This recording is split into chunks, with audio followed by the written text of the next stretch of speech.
Hello جی، السلام علیکم. دس is knowledge topper اور آج کی ویڈیو میں ہم بات کرنے والے ہیں فائنینشیل سسٹم کے بارے میں.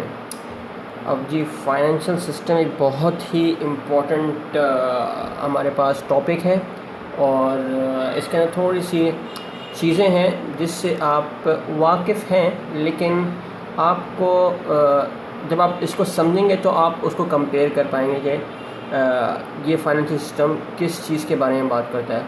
تو جی اسٹارٹ کرتے ہیں اس کو.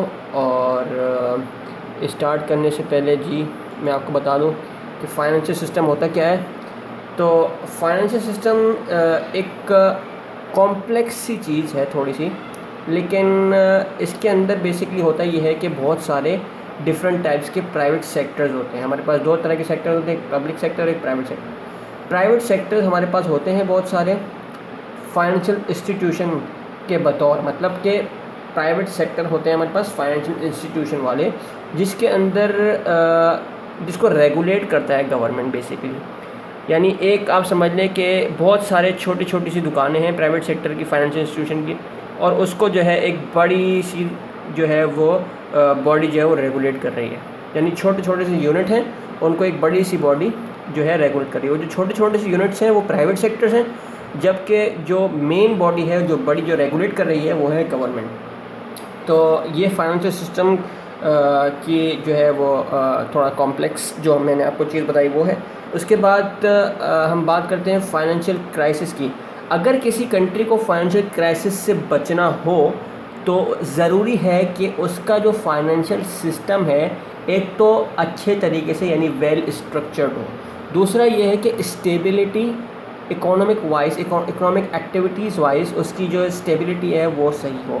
یعنی اگر اسٹرکچر صحیح نہیں ہوگا تو آپ کے ملک میں خطرہ رہے گا کہ فائنینشیل کرائسس آ سکتا ہے. تو اسٹیبلٹی بہت ضروری ہے اور اسٹرکچر جو ہے آپ کے فائنینشیل سسٹم کا وہ بہت ضروری ہے. تو آگے سلائڈ میں ہم بات کرنے والے ہیں پارٹس آف فائنینشیل اسٹیٹمنٹ کی. تو آپ کو آہستہ آہستہ سے سمجھ میں آ جائے گا کہ کیا فائنینشیل سسٹم کی ریکوائرمنٹس ہیں. تو financial crisis characterized by sharp decline in asset prices and failure of firms. جیسے کہ میں نے ابھی آپ کو بتایا کہ فائنینشیل کرائسس جو ہے وہ ایک بہت ہی اہم چیز ہوتی ہے. امریکہ میں بہت گریٹ ڈپریشن کی وجہ سے فائنینشیل کرائسس آیا. ایسٹ کی پرائسز ایک دم ڈکلائن ہو گئی، جتنے بھی مارگیجز جتنی بھی پراپرٹیز تھیں اس کی پرائسز جو ہے ایک دم ڈکلائن ہو گئے، بیکاز آف کہ فائنینشیل اسٹرکچر جو تھا ان کا، فائنینشیل سسٹم جو تھا اس کا اسٹرکچر وہ صحیح طریقے سے پراپر طریقے سے انہوں نے یوٹیلائز نہیں کیا تھا. اس ٹائم پہ انہوں نے بغیر کسی لوگوں کو دیکھے انہوں نے جو ہے قرضے دینے شروع کر دیے، اور اس سے ہوا کیا کہ لوگوں سے پیسہ ریکور نہیں ہو پایا. اور بہت ہی ایک گریٹ اس کے بارے میں آپ کو الگ سی ویڈیو بنا کے سمجھاؤں گا. ابھی ہم اپنے ٹاپک پہ ہی رہتے ہیں. تو فائنینشیل کرائسس کا یہ ہوتا ہے کہ اگر فائنینشیل کرائسس کسی ملک میں ہے، یعنی اگر ویل اسٹرکچرڈ ان کا سسٹم نہیں ہے فائنینشیل، تو وہاں ہوتا کیا ہے کہ جو آپ کی ایسٹس ہوتے ہیں، ایسٹس کی جو پرائسز ہوتی ہیں وہ بہت تیزی سے یعنی بہت شارپ ڈکلائن آتا ہے ان کی پرائسز میں. اور اس کی وجہ سے بہت سارے فیلئر کا فرمز کے جو فیلئر فرمز جو ہیں بہت ساری وہ لاسز میں جاتی ہیں اور فیل ہو جاتی ہیں، اور بہت ساری فرمز جو ہے تباہ ہو جاتی ہیں. تو یہ جو ہے وہ فائنینشیل کرائسس کا ہے.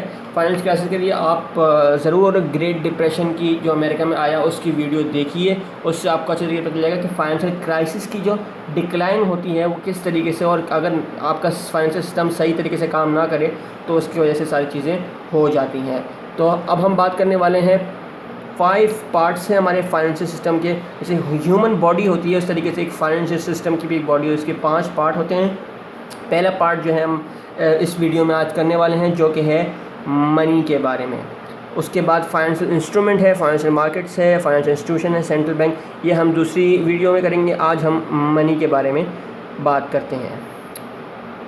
تو جی منی کے بارے میں اگر میں آپ کو بولوں تو سمپل ڈیفینیشن ہے کہ کوئی بھی ایسٹ جس کی وجہ سے جس کو پے کیا جائے پرچیز کرنے کے لیے، an asset use to pay for purchases, repay of debt یعنی آپ کی اوبلیگیشن ہے آپ اس کو پے کر رہے ہو اس کے لیے، یا کسی چیز کو خرید رہے ہو اس کے لیے، یا ٹیکس پے کر رہے ہو اس کے لیے، اس کو ہم منی کہتے ہیں. تو بہت ہی آسان سے ڈیفینیشن ہے منی کی.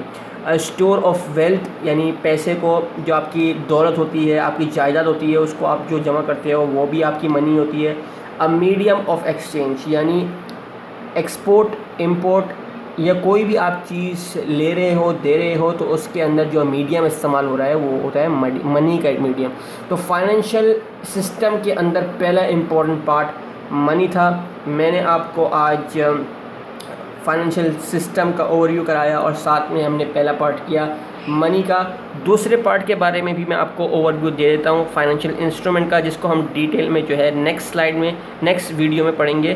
تو فائنینشیل انسٹرومنٹ کیا ہوتے ہیں کہ کانٹریکٹس ہوتے ہیں use to transfer wealth from savers lenders to investors borrowers and to transfer risk to those best equipped to bear it. Financial instruments just like کہ آپ کے پاس کوئی بانڈ ہو گیا، آپ کے پاس کوئی بھی ایک ایسا پیپر ٹائپ مٹیریل ہو گیا جس کی ویلیو ہے فائنینشیل انسٹیٹیوشن میں. اور یہی انسٹرومنٹس ہوتے ہیں جو فائنینشیل مارکیٹ میں خریدے جاتے ہیں، بیچے جاتے ہیں.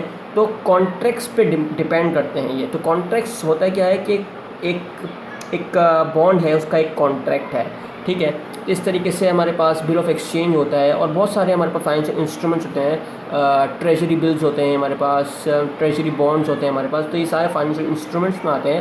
تو ان کی جو ہے لین دین، یعنی ان کو پرچیز اور سیل جو کیا جاتا ہے وہ بیسکلی جو ہے وہ فائنینشیل انسٹرومنٹس کے بطور ان کا نام لے کے کیا جاتا ہے. اور یہ جو ہے وہ فائنینشیل مارکیٹس میں ہوتے ہیں، جس کے بارے میں بھی نیکسٹ ویڈیو میں ہم آپ کو تفصیل سے بتائیں گے. تو یہ تھا ہمارا آج کا ویڈیو. ہوپ کہ آپ کو سمجھ میں آیا ہوگا. سمجھ میں آیا ہے تو لائک کیجئے، سبسکرائب کیجئے. ایک دفعہ سمجھ میں نہیں آیا دوبارہ کیجئے. پھر میں آپ کو بولوں گا ریپیٹیٹیو پروسیس بہت ہی اچھا ہوتا ہے آپ کی لانگ ٹرم لرننگ کے حساب سے. تو اگر ایک دفعہ نہیں سمجھ میں آیا تو دوسری دفعہ دیکھیے، اور دوسری دفعہ انشاءاللہ آپ کو ضرور سمجھ میں آئے گا. اور اگر نہیں آئے تو میرے چینل کو سبسکرائب نہیں کیجیے گا، بیکاز میرا آبجیکٹو بالکل بھی یہ نہیں. میرا آبجیکٹو ہے کہ آپ کو کھول کے اچھے طریقے سے سمجھایا جائے. اور اگر آپ کو یہ ویڈیو پسند آئی، آپ کی کسی کام آئی، آپ کی لرننگ اس سے امپروو ہوئی، آپ کے پیپر میں آپ کو اس سے جو ہے سپورٹ ملا، تو پلیز اس چینل کو سبسکرائب کیجیے. اور ہماری جو ہے وہ ویڈیو کے بارے میں آپ کچھ بھی اپنی رائے سے آگاہ کرنا ہے تو کمنٹس میں ہمارے جو ہے وہ اپنا فیڈ بیک ضرور دیجیے. Because I personally believe that feedback is totally important. And thank you very much for this video. اللہ حافظ.